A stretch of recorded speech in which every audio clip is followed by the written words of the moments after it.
some of my tenants were getting upset that I was doing Airbnb. So I was like, okay, you could get out of your lease if you want. It's no problem at all. So I could, put it right back on the Airbnb, and that's what some of them did. And it just the same success I had for the basement as I had started having for nicer units. They would be renting for $1,400, $1,500, $1,600 from a long-term tenant perspective, and I started doing 2-3 times rent. And I was like, whoa, this is really, really huge. Welcome to Live, Let, Thrive, a podcast about the Airbnb life, the share economy, and everything in between. Here are your hosts, Micah and Steve. Hello, hello, hello. And welcome back to another exciting episode of Live, Let, Thrive. Your favorite Airbnb, share economy, VRBO, whatever podcast in the world. Back at you. Yeah, we are back. Not only are we back, we're back for episode 67. 67, and we got a special guest coming at you all the way from Chicago, Syed Lateef. Give a big round of applause for him. Hey guys, how you guys doing? Good, all the way from the ORD, huh? Yeah, we are from the ORD. Two things real quick. Sorry about your Cubbies, and congratulations on your Bears doing really good. Yeah, they are doing real good. Defense is stepping up right now, so that's good. Definitely shout out to John Gruden for that. Yeah, you paid enough for him. So, man, let's hop right to it, man. So, me and Syed I actually met him at an Airbnb meetup here in Arlington. He actually came to one. Oh, all the way from Chicago. Yeah, all the way from Chicago. He was actually in town, I think, Were you looking to get units in Dallas, or? Yeah, potentially I wanted to see what other opportunities there were outside of Chicago. I am growing in Chicago, but looking to grow in other cities as well. So my wife was on a business trip for work. She works at like a Fortune 500 company, and I was like, hey, I'll tag along and see what Airbnb opportunities there are over there, like understand the neighborhoods. Mm-hmm. So yeah, it was a cool experience. I got to see some neighborhoods, meet with like some good people. Yeah. Got to meet with you, so it was good. Definitely. So how many units do you have in Chicago? So right now I have 49 units and growing. Man, are you managing, arbitraging, renting, owning? What are you doing? So I do all of the above. My primary business is lease arbitrage. Okay. I started the business doing property management, but I transitioned into lease arbitrage because I like that business model significantly better. Wow, man! You're up to 49. How long have you been doing it? So I started Airbnb in February of 2017, and it was in one of the buildings that I owned. Mm-hmm. It was one of like the basement units. It had low ceiling heights. It's not like a legal conforming unit. So I was like, hey, let's see what it would be on Airbnb. I listened to like a podcast on Bigger Pockets, and one guy was killing it on Airbnb. So I was like, hey, let me try it out, see how it goes. I'd probably make like maybe $800 per month rent on this like basement unit. Mm-hmm. And I put it on Airbnb in February, and which was like the slow season, and I barely made my monthly rent. I'm like, okay, not bad. It is a slow month. Let's see how it picks up. Then the next month in March, it doubled from what I would make from rent. And then April, May, June, it started tripling from what I would make from long-term rent. And I was like, whoa, there's great opportunity here. Wow, man. That is crazy. I started in February 2017 too, man. 49 units. That's crazy. So like you jumped to 49 units. So from that February of 2017, and you're all the way, a year and 6-7 months out? How did you get those 49 units so quickly?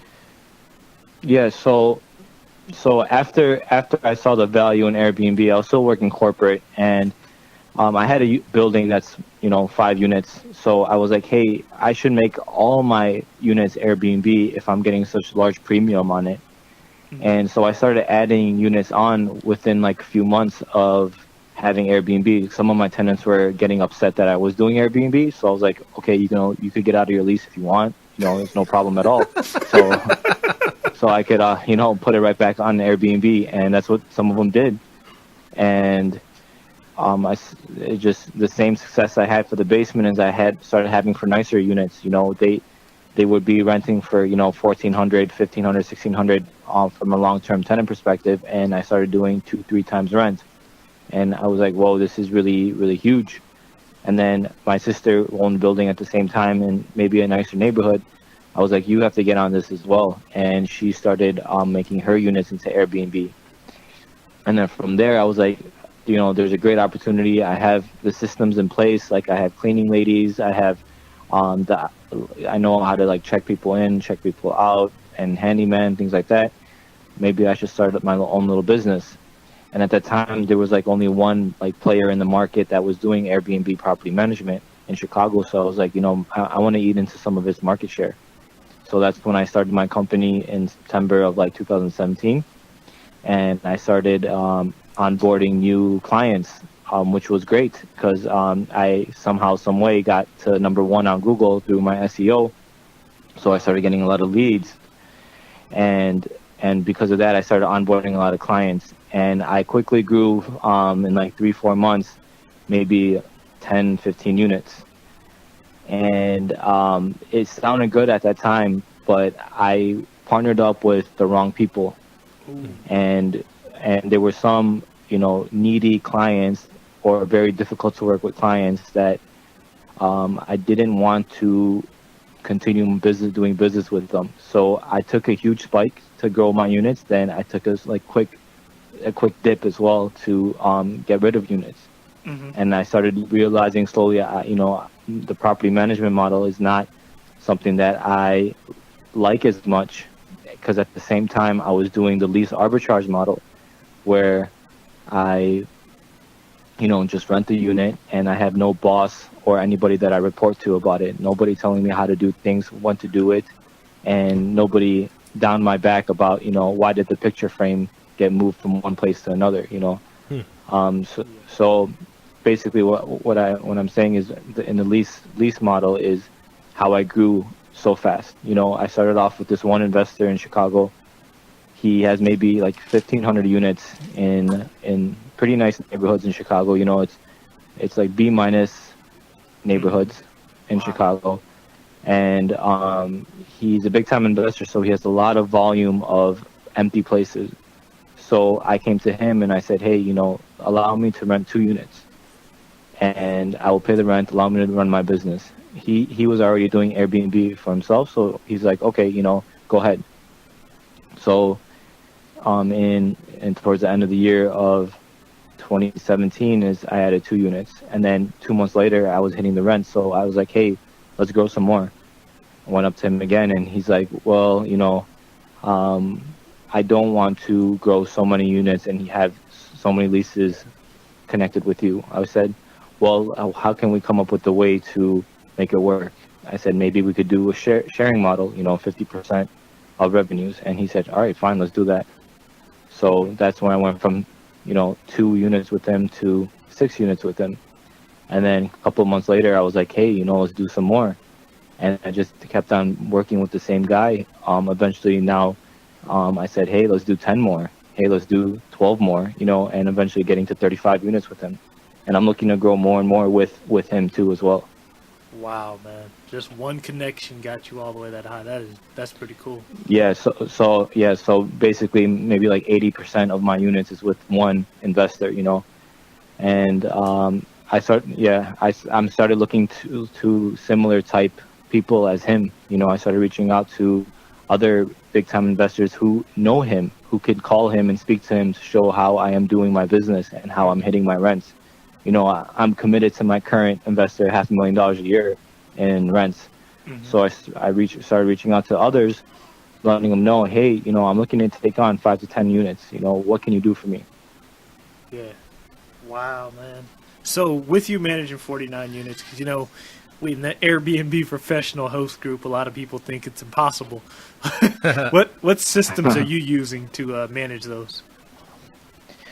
So I use a lot of software that helps me with my Airbnbs. I use a property management software called VR Easy. It helps me sync all the calendars from all the different platforms I'm on. I'm on Airbnb, Vrbo, and Booking.com.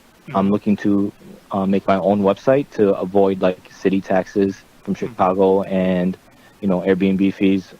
They're around like city taxes in Chicago are like 24%. Goodness. So, yeah, so I'm looking to get around that kind of.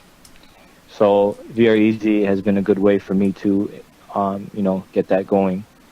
Also, an important thing that I have is a pricing software.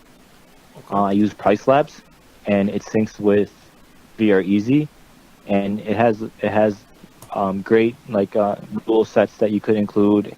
It has great data and algorithms to know like what's going on in the market at the time. It knows when there is events going on in the neighborhood, when weekends are prime weekends, or if there's low demand during the week. It increases or decreases the price. It also has last minute discounts as you get closer to the date. It has orphan days discount. And one thing I really like is above and beyond 20 days, I have a rule set that I only want minimum 4-day bookings. So if that allows my calendar to get booked up with big chunks versus a random, 1 or 2 day booking out in the future, like 2 months from now, it's something that, all Airbnb hosts do not want. Wait, hold on. That sounds like a really good strategy. You said so if it's more than 20 days out, you have a minimum of 4 nights? Yes, correct. So, yeah, just exactly how you said it. It's very helpful for my calendar to get like these big chunks booked up versus like small little bookings because, yeah, you don't want that out in the future. That is smart, man. I'm definitely going home to my Beyond Pricing with pricing tools and setting that up. That's pure genius. Now we're diving deep into the PhD of the Airbnb world in this episode, so everybody pay attention, and you might want to listen to this one a few times. Yeah. Real quick. Go ahead. Sorry. Yep. Go ahead. And just the last software I use is SmartBnB. VR Easy has automated messages for Booking.com and Vrbo, but they are through like email and text. I wanted something through the actual Airbnb app, and so SmartBnB sends those messages before checkout, before check-in, after checkout. It checks on them during the stay, and it automatically reviews people. And this allows people to have the same consistent type communication. So that's like my software stack. That's what I use day in and day out. Those are the things that help me grow my business. Man. Go ahead. Oh, sorry. How much does that software, what kind of percentage does that software stack take away from your business? So it doesn't do it by a percentage basis. It does it all the softwares that I have is per listing. I would never do anything that's a percentage of my revenue because in the Chicago market, I would say your revenues are pretty high, and the amount of money they would take if it's even 1% or 0.5% is significantly more than what I pay for these softwares. So at a high level, like I don't know exact cost, but it's about $10 per listing per month for each one of these softwares that I'm using. Oh, that's cheap. Yeah, it's not bad at all, right? Yeah. Also, going back real quick to the 24% city tax at Chicago. Right. Now, I automatically, because I was going to ask you before this, are you afraid of Chicago going to eventually ban Airbnb like a lot of the big cities? But then I thought, damn, they're getting 24% of every single Airbnb, so that might be prevent them from actually wanting to ban Airbnb. Right. That's probably what is allowing people to do Airbnb because the city does take that type of tax from the hotels. So to make it a fair playing field and to make some money, the city is also going to be taxing Airbnbs. But that doesn't mean the city of Chicago doesn't regulate Airbnbs, which is fine for me. So like a high level of the rule is for every 2 to 4 unit building, you could have one Airbnb in it. So basically it's 25% of your building can be Airbnb. And if you have a building that's like 100 units, you could cap it at like 6 units max. So Oh. they do allow you to do Airbnb, but they do regulate the amount of Airbnbs you could have. Now, how do they enforce that? They enforce it by every time you create a listing on Airbnb, you have to register with the city of Chicago, and they look up like your address, see if like your zone in the right area, and how many other Airbnbs there are, and then they provide a registration, and that registration comes on your Airbnb site. If they deny it, then they'll give you 7 days to appeal it, and if you don't appeal it, they will remove your listing off Airbnb. Damn, they got some power. Yeah. New Orleans. That's what New Orleans does.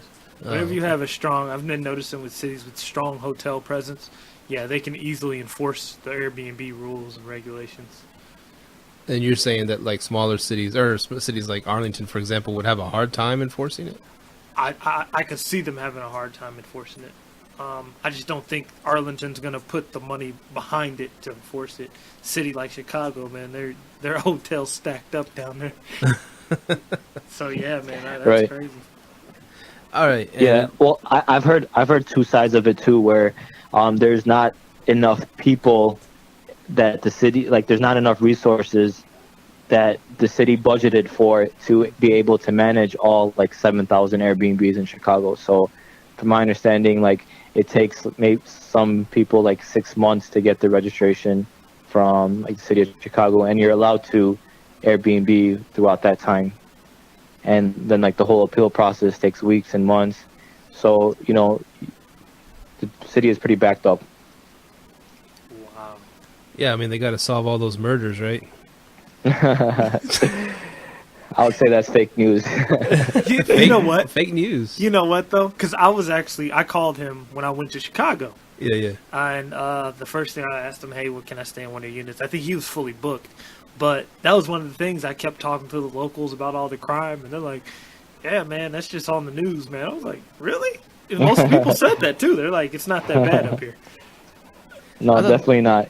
You're in high end areas, in a lot of areas in the north side of Chicago.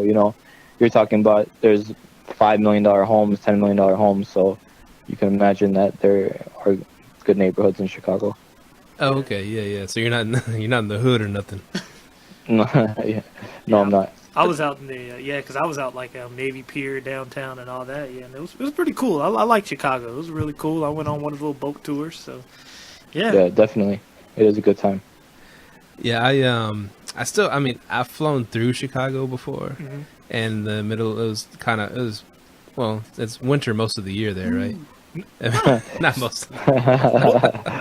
Let's say 70% of the year is winter, or it's cold. It was cold when I went, and so I didn't really get to. I mean, I flew through. I had a layover. I stayed at a friend's, just for a few hours, and went back. Hopped on a plane back. But I've been wanting to visit. I've been. I really want to put to bed the debate. Who has the better pizza, New York or Chicago? Because I've had New York pizza. And it's pretty awesome. I don't know about that. I think Chicago pizza is much better. Hey, Giordano's, man, you can't beat that. You can't beat Giordano's, yeah, man. definitely. Or is that the tourist trap? Is that the real deal, or is it the tourist trap? It was a real deal. When It's we the went. real deal. Yeah, Oh. me and my wife, she had a thick pizza, man. Yeah, it was a real deal. So you ate like one slice and. It was like a little round thing, and then we ate that. I was like, dang, they got some good pizza. couldn't- I haven't had New York pizza, though, so I can't. Oh, it's the bomb. Okay. So, what was I going to ask? With me, and I was going to tell Micah this before I talked to you, because you said you deal with Booking.com, and I guess to me, it's not as a friendly platform as Airbnb or even VRBO. And so, Right. and the way, and I think it's getting a little bit better, especially with the payments. They're pretty much, you're on your own with that. Collect your own payment, at first. Right. And now, and I figured that would be like for how many you're doing, that would be like a huge headache trying to go after people trying to get your money, But now they're doing it kind of like Airbnb, right? You can charge your guests, a few days before and get paid, right? It's a good question to ask. Yeah, so I do agree that Booking.com and HomeAway is not as good as Airbnb. Mm-hmm. But I have a property management software that the mothership of what I go to is a property management software. I have never logged into Booking.com since the first time I created an account, or HomeAway. You know, I respond to all guest communication from my property management software. It automatically, you know, charges their credit card through Stripe, and accepts like their credit card payment. So I'm not ever putting in some type of like, you know, credit card number and charging somebody. But I've had the downfalls of it is I've had people that have done fraudulent credit cards, and you know, a month later I have had chargebacks where I lost all the money in it. You know, I don't even waste my time fighting it because it's just a learning mistake that I had to do, you know.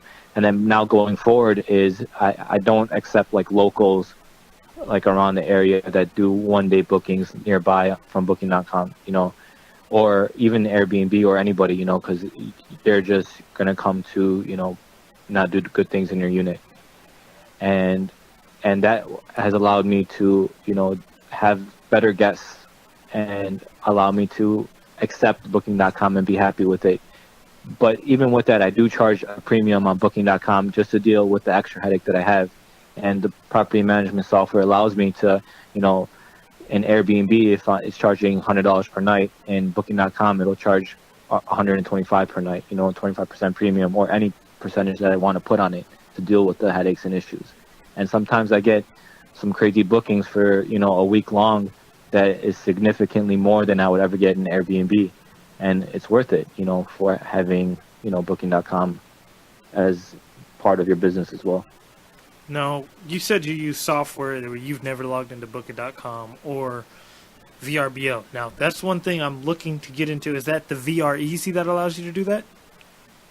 Yes, correct. So my goal is eventually get on every single website ever, you know, just market it everywhere, you know, as long as the only place I log into is VREasy.com. I don't care what website I'm on.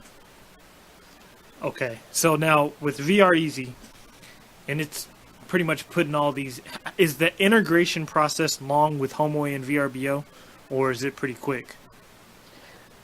I would say it is long. I didn't believe in the product until like, you know, 2-3 months in. I had a lot of issues during the onboarding process, but I'm glad I stuck to it because now it's like the best thing ever, you know. Maybe they were much younger when I started, you know, with them. Well, I didn't start with them too long ago, but maybe they've gotten better since then. Yeah. I did have a couple of my people on my team help me with the process, so I wasn't totally involved with it on a daily basis, but it was a long process to get everything up and going, but in the end it was all worth it. Wow. And you mentioned Stripe because Booking.com, you know, like I said before, I would take payments, whatever, and I even signed up for Square so I could take people's payments. And when I took the first payment with Square, I was like, damn, they take a bite. And so your VRes, it uses Stripe to charge these people. It can't just charge them through the Booking.com format. So I don't exactly know how the customer does it. I've never been on the customer side of it. Oh, okay.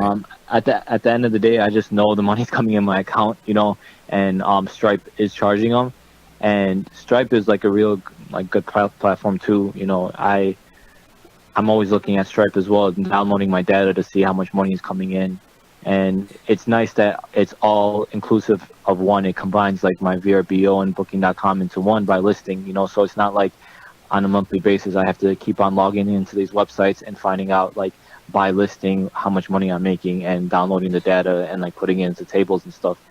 Stripe does it all for me and has like nice exports to be able to analyze, see how much money I'm making, how much money I have to give to some of my clients, things like that. That makes a lot of sense because if it's working, it's kicking butt, the money's going in there. I mean, yeah, just keep rolling with it. Because I was thinking right away when you said that, I'm worrying about that Stripe hit, and I was like, but that's like the saying, what penny smart, dollar foolish, or something like that. I don't know what that saying is, but you know what I'm saying, where you're worrying about the pennies, but the dollars is what you need to worry about. You know, the big bucks. And so exactly. you got to roll in, and it would be like such a headache trying to chase down every penny. Right, definitely. Yeah, and I'm okay with definitely paying for the service of Stripe, paying for the credit card transaction fee. I don't know what it is, like 3%. At the end of the day, I'm worried about the money that comes in into my account. And if it's still much more than I'm getting in other places, then it's definitely worth it. Cool. Man, you've made me possibly hop back on the Booking.com train. Yeah, man. So if VR Easy can do all that, I may be hopping back on the I'm back on it. I'm back on the Booking.com train. Really? Because, I mean, I kind of like blocked every single, I had a few questionable experiences. I told them block all the listings, blah, blah. But I told you I was going to play it out because I still had like 3 more people coming. Uh-huh. And with the changes, it's been more smooth and you could charge them a few days out. And the money goes through. If it don't go through, I hit them up and they go change whatever card they some people might book it like months ago on a different card and said, oh, okay, I just update my card. Boom, it goes through. It's been smooth. And I'm like, man, I'm getting back on this Booking.com thing. Okay, I think I might play with it too. You got to pay your bill first, bro. Yeah, I know. yeah, they sent me a bill. I still ain't paid it. So no, but I've never had someone stay through Booking.com. That's why I haven't paid it. Okay. But the in VR Easy, so how do you communicate to these guests in VR Easy through Booking.com as well, right? Yeah, so there is a function in VR Easy where, like, basically you click on the calendar and you click on the guest, and it's from Booking.com because it has like a little blue B logo next to the guest name. Mm-hmm. And straight from like the VR Easy platform is where you communicate with the guests, and you could reply to them, and their messages come in and they get saved on like the dashboard as well. So the good thing about it is it's not that much communication that I'm doing. It's basically the same exact information, like, thank you for booking my place. I'll keep in touch with you 3 days before your stay for the check-in instructions.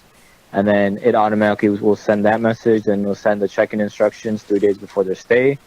And then it'll send them the checkout instructions. Those are like the most important instructions and messages that I give to the guest. And it's all automated, so it's not a lot of me sending them messages. And and your issue of payments getting declined or not working, it'll send them an automated message saying like, hey, your payment has not been accepted. You need to re-enter it.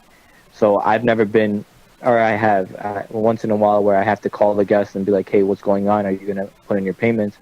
But Very Easy does it all for you.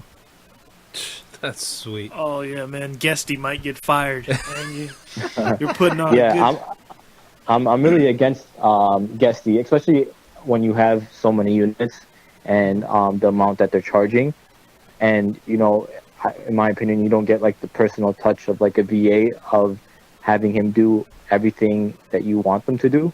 Mm-hmm. So I have hired a handful of VAs to help me with my business, and I think the cost is similar to what I'm paying as what people are paying for Guesty, but I am making them do a lot of other tasks that I think that you are not having people on Guesty do. Wow. Yeah, I'm definitely. VR Easy's definitely calling my name. I've never heard of that one. Where did you find VR Easy? So again, on the forums that I'm on Bigger Pockets, is a lot of people are always talking about what property management software people are using, and I just ask people, hey, which one are you using? Do you recommend them? Yes or no? And this is one of the people that said, like, hey, I'm using VR Easy, and he had a handful of units. Like, okay, I'll give him a demo, get a demo from them. And we had their demo, and I started doing demos for all the other property management softwares out there too, and getting the prices and stuff. And VRZ was the cheapest, so I was like, hey, let's try it with them and see how it goes. And so far, so good. Dude, happy with the product. $10 a month per listing, right? Yeah, correct. That's cheap, dude. My time is worth more than $10 a month. Definitely. That is true. That is awesome, man. So how old are you, first of all? I forget how old I am sometimes. After you get to a certain age, you have to ask your wife, like, how old you are. I think I'm 30 years old, 31 years old, somewhere around there. Okay. Too busy making money to worry about age. Right? There you go. But my hair is falling out, so that's something I got to work on. Oh, just shave it. It's all good. Um, so you're young, you're kicking butt at this. You've always been like entrepreneur. You've done other businesses and stuff before this. No, I was corporate. But like, my family, my father, he's all into different type of businesses in real estate and other manufacturing businesses that he did. And I guess like a lot has to do with in my culture, in the Indian Pakistani culture, a lot of people are, entrepreneurs. So I have like a group of friends that are always talking about doing like investments and things like that. And I always had an interest in it. So when I actually started making money, I was like, whoa, this is like significantly better than my corporate job. I did like my corporate job before, but I started losing interest in my corporate job after I started making money for myself. And so that, made me quit my job. I was making good money I was also working at like a Fortune 500 company as a manager in finance. So let me ask a stereotypical question. Did you do a spelling bees when you were young? No, never. I was bad at reading, bad at spelling. That's rare. That's rare, man. Yeah, decent at math.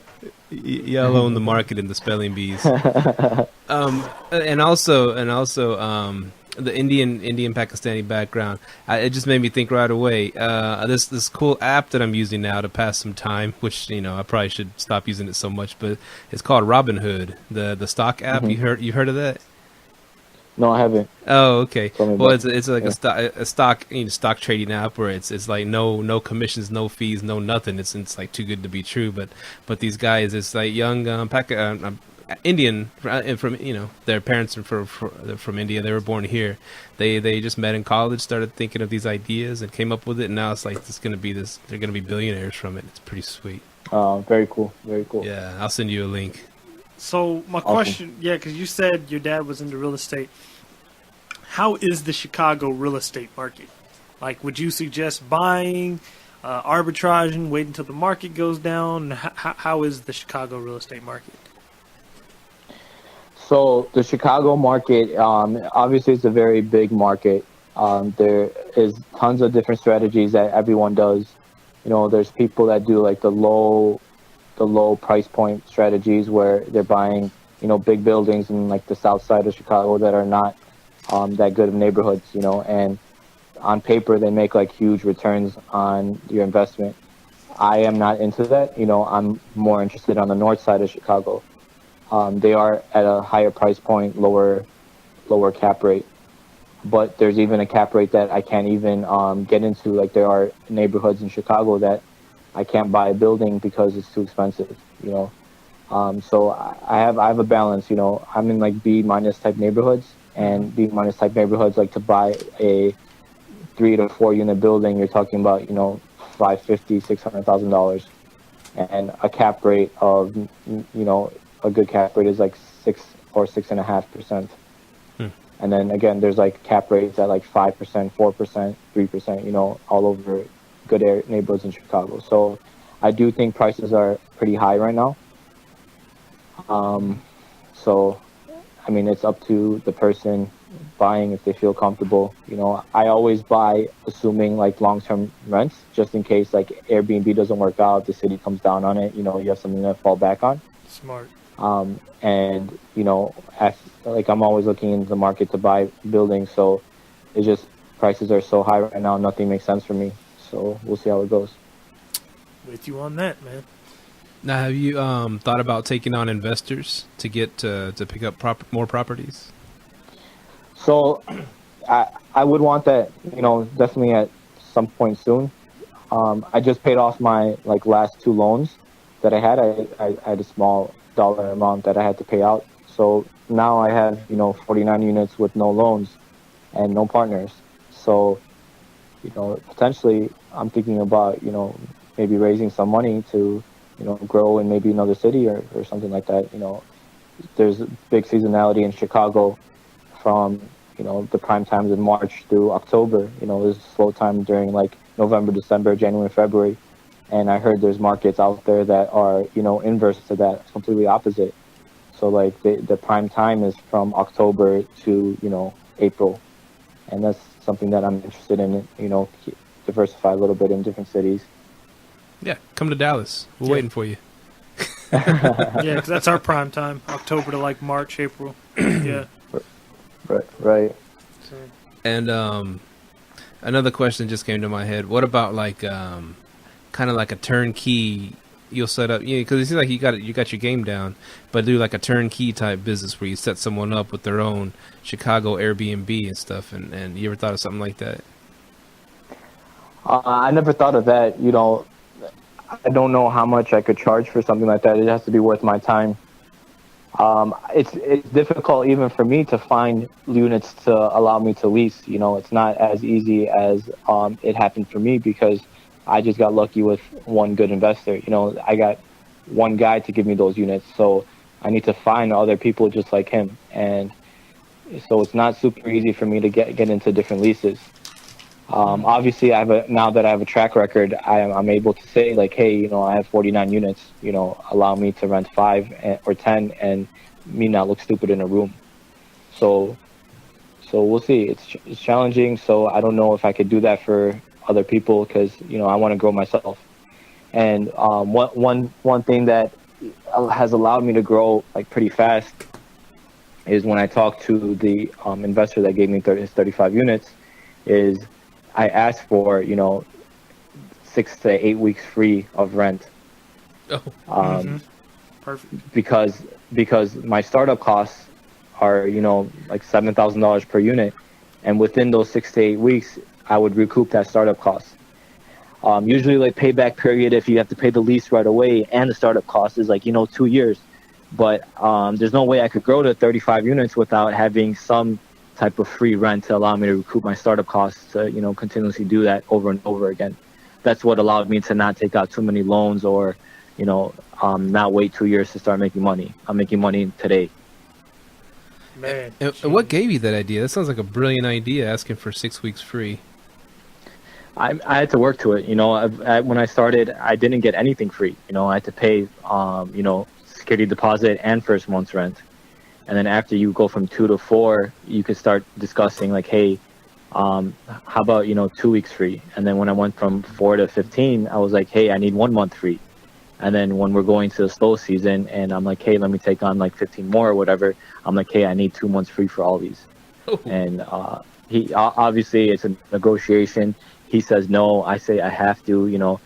We go back and forth, but eventually he agrees. And it works out good for him. It works out good for me. He has so much quantity in the market. He charged premium on his rent, and I'm paying that premium. I'd rather pay premium but get 2 months free than pay a little less and have to pay right away. And what percentage premium do you pay? So I don't know if it's premium or not. It's what he's advertising online to other people in the market. So there are tenants that are paying it as well. So you can consider it market value or a little higher than market value, but maybe plus or minus 5 to 10%. Oh, okay. That's not bad at all. Yeah, it's not bad. I don't know exactly what the market rate would be. It's just this is what he's advertising. This is his target rent that he wants, and other people are paying for it. That's why he has people like occupying his place. But if it was up to me finding a place to rent, I would not rent his places at his price point. So it was for me to live. I know you were talking about how Chicago has a lot of limits. So when you said you're trying to grow your business, have you thought about approaching just apartment complexes and just getting a corporate lease and getting like 5 units from them? Yeah, that's exactly what I'm looking to do. That's exactly what I did with this investor. He has like 20 something buildings all over Chicago. So in every building, I try to go get at least 6 of them. Mm-hmm. Because that's what we need to cap out at. So yeah, I would love to get building owners who own huge complexes in like good neighborhoods in Chicago to allow me to take up 5 units at a time. But again, getting that break in rent for the first month or 2 to allow me to recoup my startup costs. Hey, if you want to come down to Dallas and grab a few, I'll tell you where to go. So yeah, I did like neighborhoods in Dallas. I want to stick to a high-end product. So I saw a neighborhood. I think it was called Uptown. It's right next to downtown. Mm-hmm. It was an awesome neighborhood.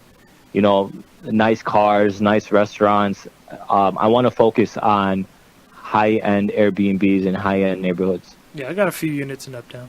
It's a good area. Oh, nice, very nice. Yeah. If you get Maybe we should talk some more. Yeah, maybe we should talk some more. Definitely, man. I got a few places over in Uptown, Deep Ellum. Actually, I'm about to get one. I'm actually consulting a client that's opening one in Deep Ellum. So, yeah, it's a few places like Deep Ellum, Uptown, Oaklawn. Yep. That's a good one.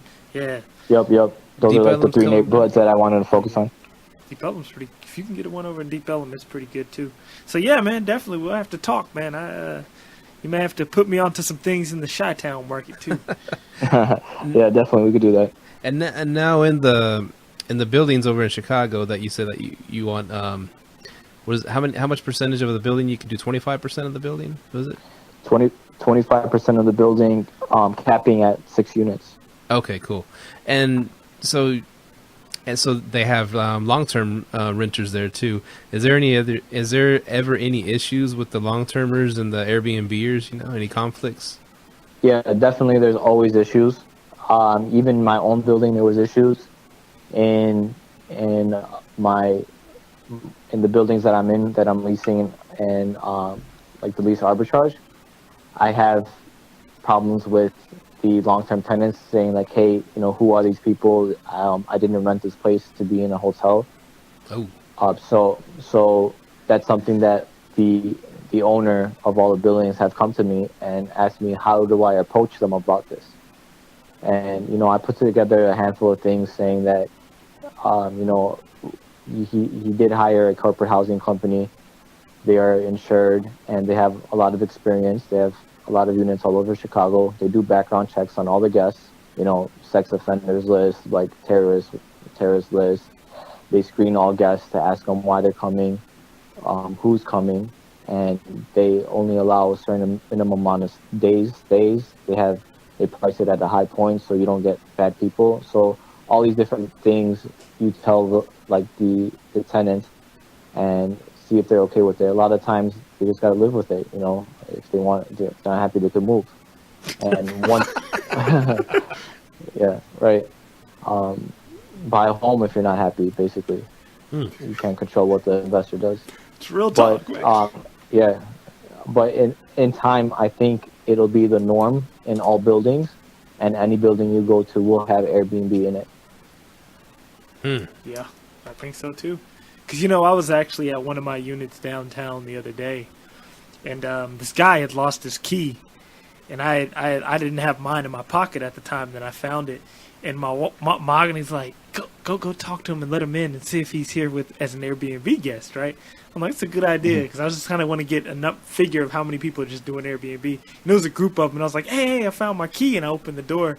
I was like, hey, man, are you in an Airbnb too? He's like, oh, yeah, man, I'm in an Airbnb. I'm like, wow, man, this whole apartment complex is Airbnbs. Right. So, yeah, I mean, it's really growing. A lot of people are, you know, hopping on that Airbnb train and, man, taking over. And real quick, the 25% of the building kept it out of 6 units. Now, is there? I don't know if this is a good question or not, but is there like a certain places in the building you put the Airbnbs, or you try to put them, like try to get them up top, a nice balcony? Right. I don't know. Is there strategies? Yeah, you know, I brought that up to the owner, the investor that I'm working with. Like, hey, give me a floor, and I will just put Airbnbs on that floor, so I'm not bugging other tenants. And he didn't give me a response to that at all. Oh. But yeah, that makes sense to me. Like, have it in a certain area where they're not interfering with other people. Yeah.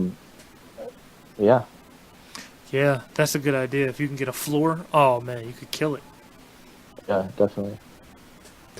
And okay, so let's say you're looking at other cities. Now you've got you're confident you have your like business model so tight that you can manage anywhere from afar, anywhere in the country, or perhaps anywhere in the world.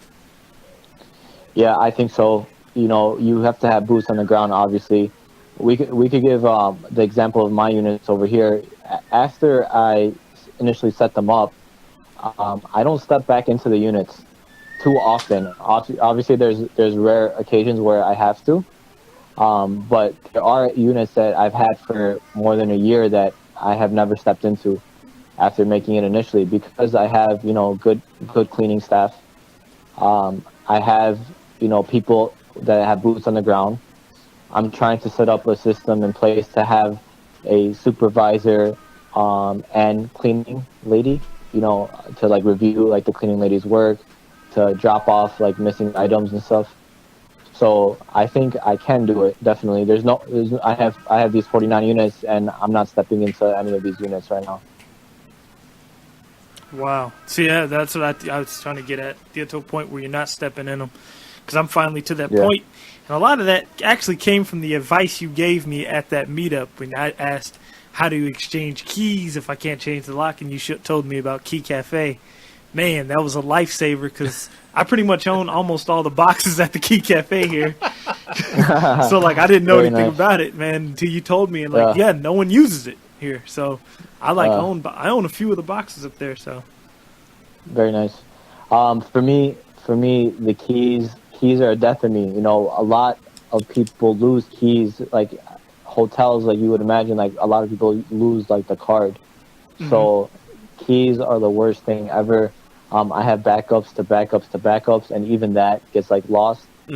And just keeping track of all the keys, and especially with like getting into like these other owner buildings, I have to deal with their key process. In my own buildings that me and my partner have, my sister, we have keypads where we have never issues of somebody losing a key because they don't have a key. They just put in the key code and they come into the unit. So I wish I could have that for all my units, but for the time's sake, like for the time being right now, we have to use lock boxes, key cafes, things like that. So I'm glad I gave some good advice to you. Definitely, man. I put a little fine, well, not in fine print, in big bold letters, capital letters. If you lose the key, it's $100 fine. So I haven't had too many people lose keys. I've had people take them. I've had people take them and have to bring them back, and that's it so far. Nice. Yeah, but man, anything else, Steve? Yeah, we got. You got. Man, we want to know. I hear you make a lot of money. Can you talk about how much money you make, or give us a ballpark? Because I mean, I want the listeners to be like, "Wow, is this even possible?" Well, I don't make that much money because all the money I make goes back into the business. Smart man. Right. You hear that, IRS? So you hear that? There's no way for me to have grown so fast, so quickly if I took that money and, bought nice cars and bought homes. My wife does get upset at me when I tell her, like, I have, $70,000 a month worth of expenses. She gets worried because it is a lot of expense. And so I don't make a lot of money at the moment. In the future, I hope I can enjoy the fruits of my success. Oh, you're setting the foundation right now. There you go. Yeah, definitely, yeah. But I mean, Dave Ramsey will be mad at you because, all the expenses. But screw Dave Ramsey. But at a high level, I should net maybe 20 to 25% premium on what I would have paid long-term rent, net my expenses. So maybe I make $250 per unit per month net, and you can multiply that by 50 units. 250 times 50. Yeah. He's doing his math. He didn't even pull out the calculator. He wants to do it on the. Hey, pull your calculator, Micah. But no, I mean that's good though. I personally. Yeah. So, go ahead. Yeah, I do. I have my in my business. It's not just me, So I do have salaries that I pay for. So it's not if it's a one-man shop. If somebody is starting off or something, they might be getting premiums of 50% more, But I have a handful of VAs, a couple of assistants in Chicago. I have 12 cleaners. I have a pretty big operations that I have to be paying people for. So that's why my premium is not as much as what other people would get. See, but still, like, this actually brings up a good point. You said you're netting 250 off of 49 units. So Right. that's reason why me and him were actually, some guy told some other lady in one of our little forum posts that $500 net wasn't good money. And I was like, that's great money. I said, if you can, I just said, you just need to go get more units. And the guy's like, no, Exactly. that's not good. I'm like, okay, man, that's good money. So, you know, and he's telling you, hey, I'm making half of that. And I just got 49 units, you know, so keep on striving. I tell people, if you can make 500 and up off one arbitrage, go for it. Definitely. So has this allowed you to quit your corporate job? Yeah, I've been doing this full time. Yeah, since January 1st. I left the last day of the year. I was working part time for 6 months, and then finally I took the leap, and I've been doing this full time now. That's good, man. Sweet. Because as soon as I get home, I'm about to go readjust some calendars on that minimum 4-night stay of 20 days out. That was pretty cool. That's genius right there. Yeah.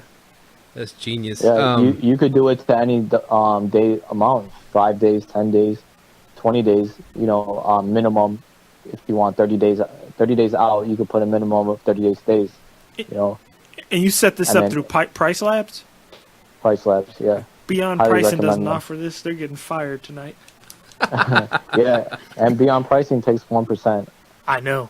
But from my understanding, Micah, you have a huge volume of Airbnbs, so I don't know if that per listing per month would be good for you. Yeah. Because the amount of Airbnbs you have. So that was the thing with the even $10 a month. I was like, oh crap, you know, my chunk goes up. So yeah, the percentage thing does work for me at the moment. It's perfect for me. But not a lot of people are like you though, Micah. They don't have that many, you know. So yeah, they don't got that swag. Another question. I'm always curious about like entrepreneurs that take the leap out of the corporate world. What do you do about insurance? Ooh, good question. So yeah, I find that out that my wife got a job at the same company that I worked at right before I left. So now she is working and she has insurance, and I'm under her insurance, and my kids are under her insurance as well. Oh, that's perfect, man. Yeah, doing like I was doing, man. Right. Yeah, see, and like, has your wife ever decided like, hey, she eventually wants to get out the corporate world too, or? Yeah, we talk about it sometimes. Like, I tell her that it's good for her, you know, to have like a nice routine every day. You shouldn't think of it like how I thought of it, on how to try to get, keep on increasing my salary every year, try to get promotions, like do that. I said, you know, make it a lifestyle thing where you keep your routine, you be happy at where you're working. You know, you work from home whenever you want. You come home sometimes at 3:30 p.m. to take care of the kids, things like that. So I think it's good for her to continue that corporate job. She likes it, and that's all that matters. See, Syed's real soft-spoken, right? But he's like a master negotiator. He he convinced me I want to work at a corporate job just right now. That sounds great. Do I get lunch breaks too? Cool, lunch breaks. No.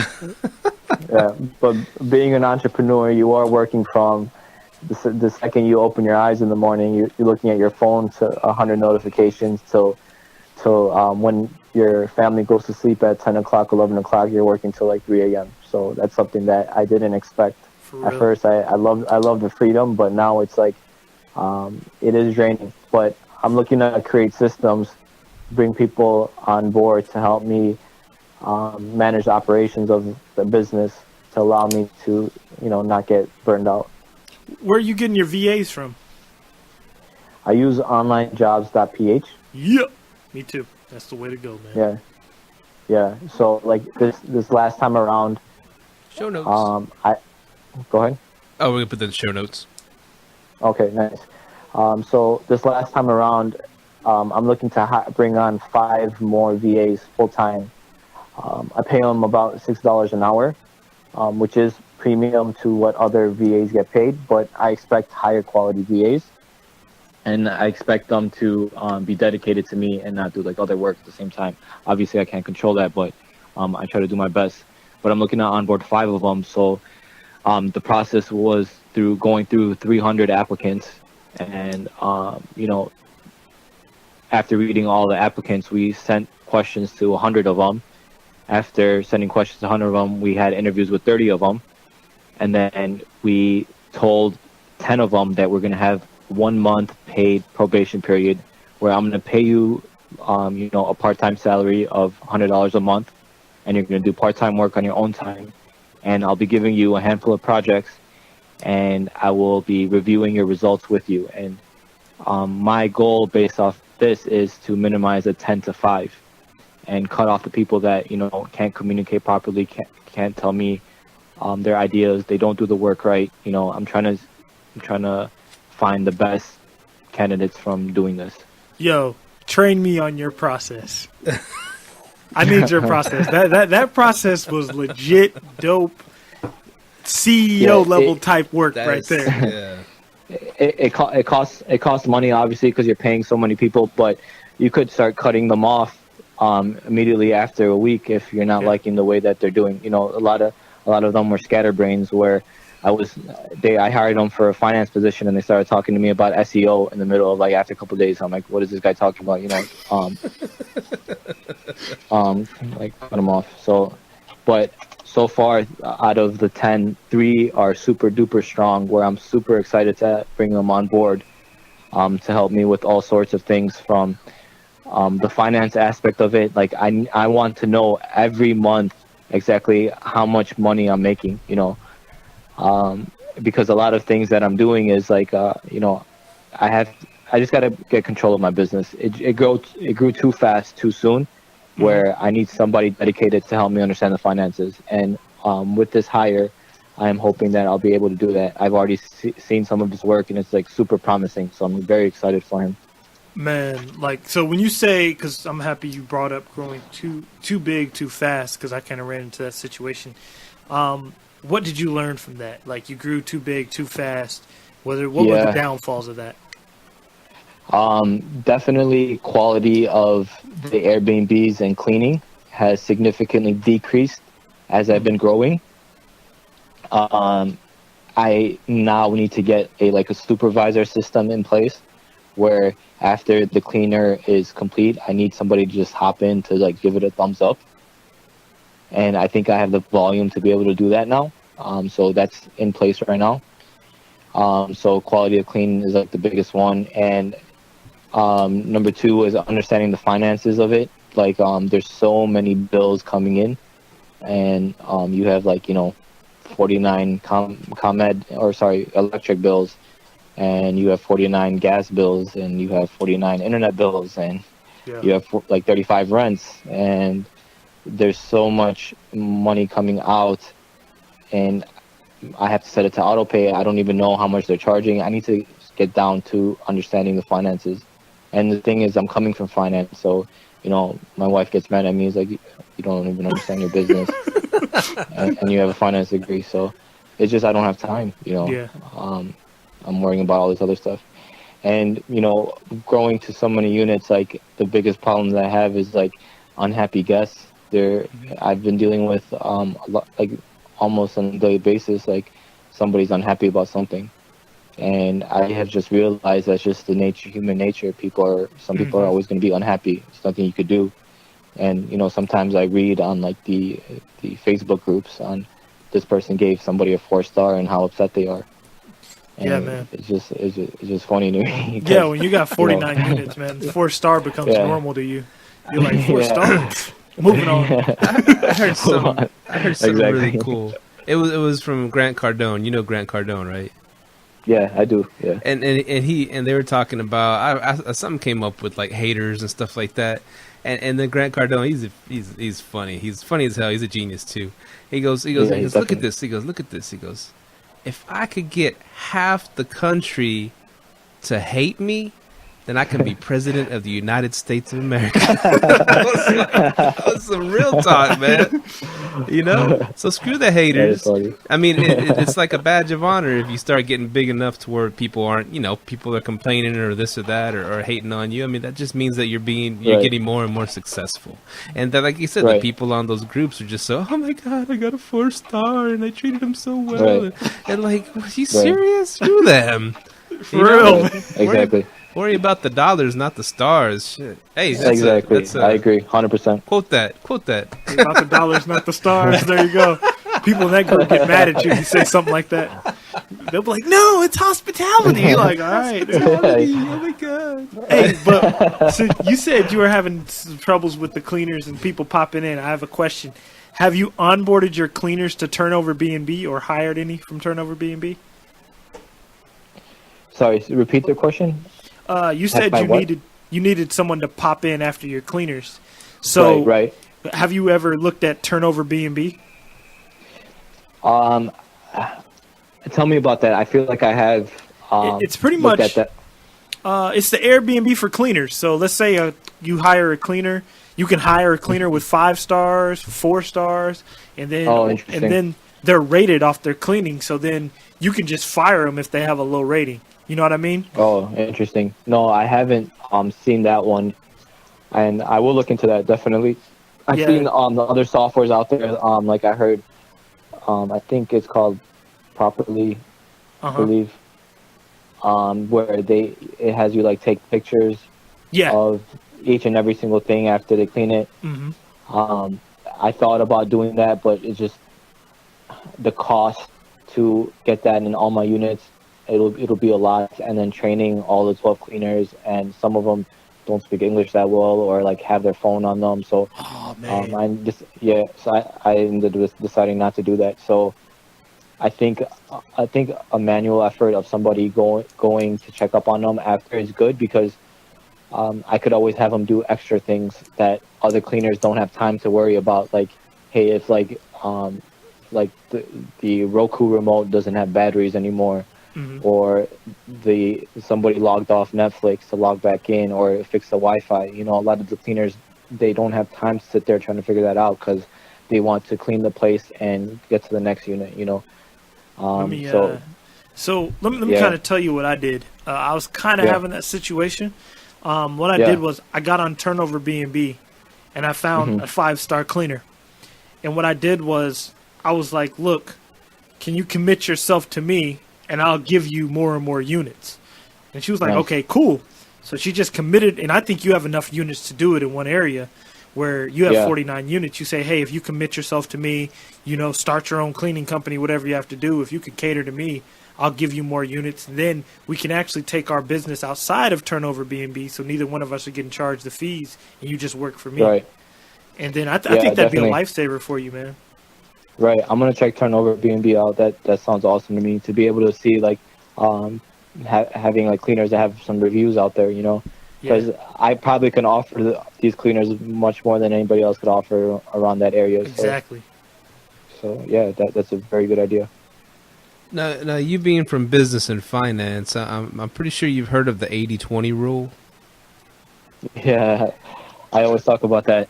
Okay, and have you? Okay, real quick, I guess an overview would be 80-20 rule being like 80% of your units are producing 20% of the income, and 20% are producing 80%, or vice versa, whatever. So that means that you know, in every business you got things that are making you money, things that are taking money, whatever. Have you experienced? I'm doing almost 50 units. Have you experienced something similar to the 80-20?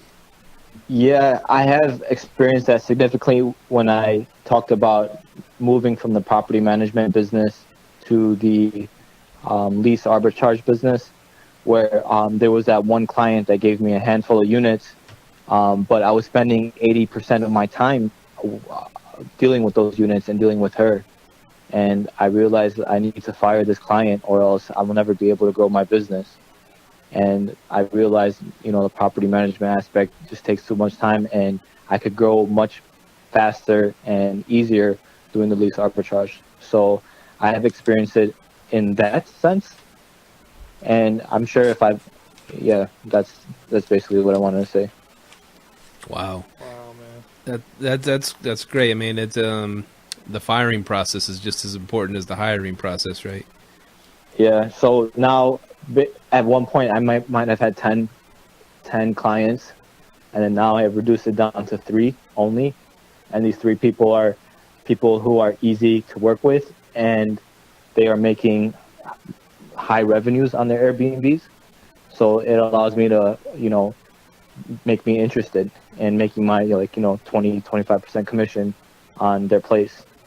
So there's an example of my one client who has a apartment in downtown Chicago, like in a 10 out of 10 neighborhood. His rents from a long-term rental perspective would be $5,000 per month. Beautiful unit, it's called it's in Fulton Market, with all of these high-end restaurants on Yelp where it's like $4 signs. And in the month of June, he made $17,000 in 1 month off his place, and I was in shock. $17,000 is such a large amount of money for just 1 month's worth of Airbnbs. Wow. Yeah. Wow, man.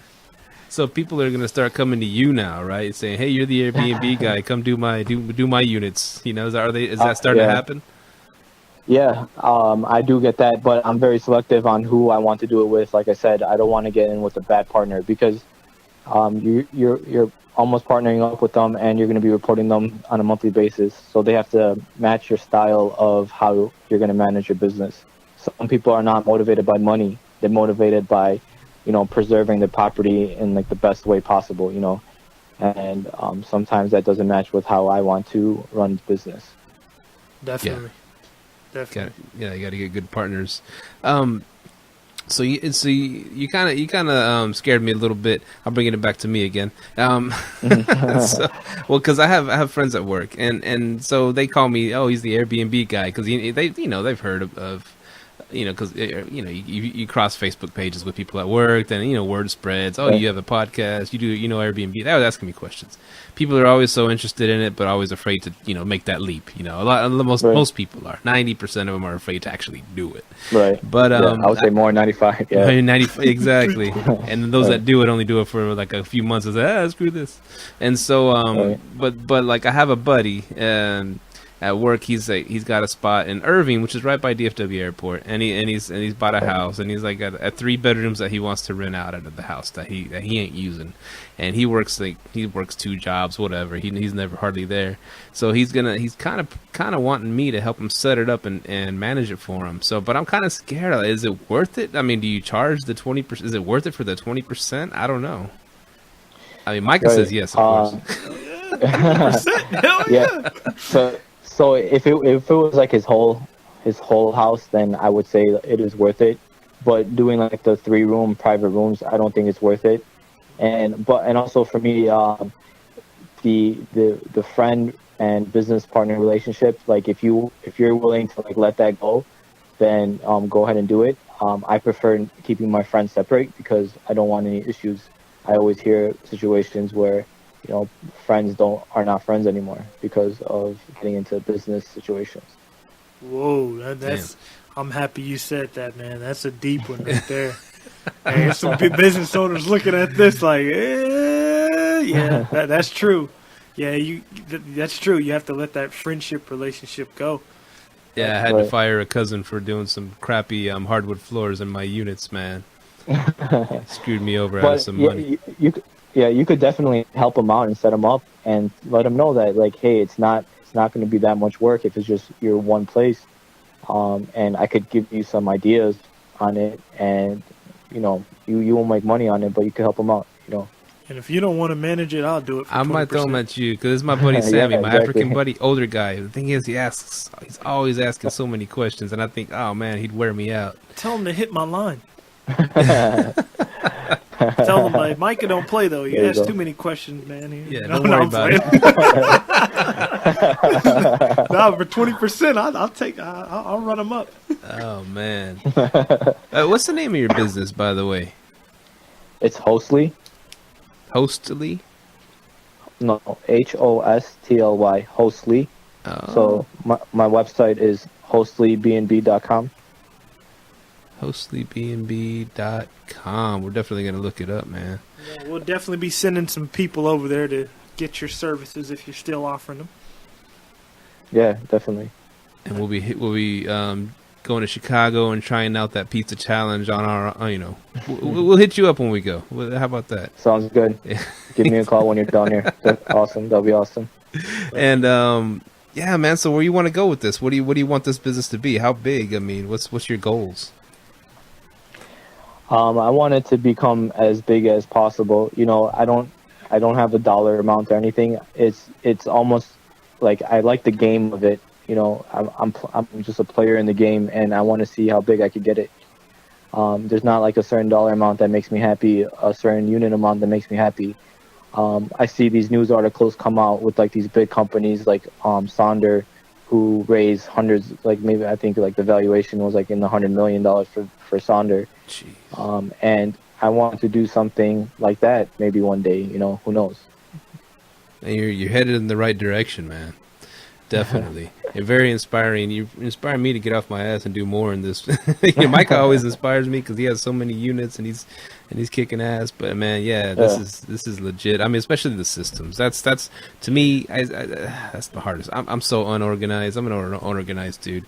But I just man, if I maybe you can write some kind of say like a guidebook or something for people how to set up systems. That would be helpful. That would be great. Because he definitely helped me with mine. Yeah, he's been. Oh, yeah, Michael's been taking notes feverishly over here. I'm over here doodling, but he's taking notes like crazy. So where can people reach you, man? Yeah, you could go to my website. Again, it's www.hostlybnb.com. Mm-hmm. It's HOSTLYBNB.com, and my phone number's on there, and my email's on there as well. You could contact me through that. Awesome, man. Sounds awesome. Hey, any more questions for our amazing guest, Syed? Anything else, man? You got me with a whole page full of notes, so I'm good, man. Michael's got homework tonight. Yeah, there you go. Straight schooling. Well, thanks so much for hopping on with us, man. And you've really opened our eyes to a lot of things. We really appreciate it. Yeah, definitely. Appreciate thanks it, for guys. coming on. Thanks for having me. All right. Thanks for having me. Well, take care. All right. Later. Peace. Bye. Hey, man, that was a hell of an episode, dude. Dude dropped some gems, man.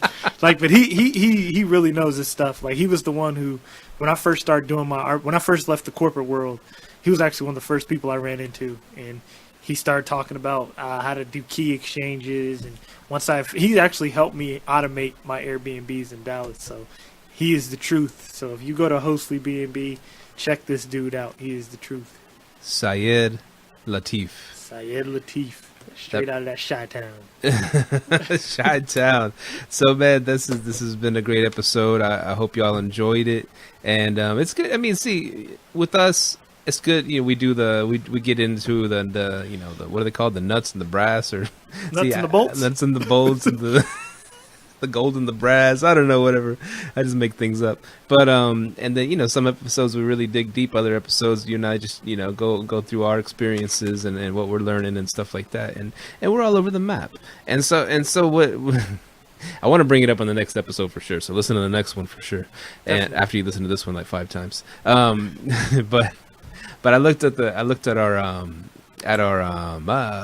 iTunes, iTunes page, and you can see reviews or whatever. I hadn't looked at it in a few days, but I looked at it the other day and I was like, wow, someone gave us a 2-star review. What's up with that?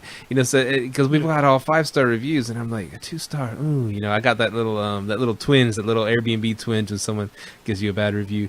But I was like, well. And like I said, we're all over the map, and maybe they hopped on an episode where you and I are just cutting up, drinking rum, and talking about prostitution.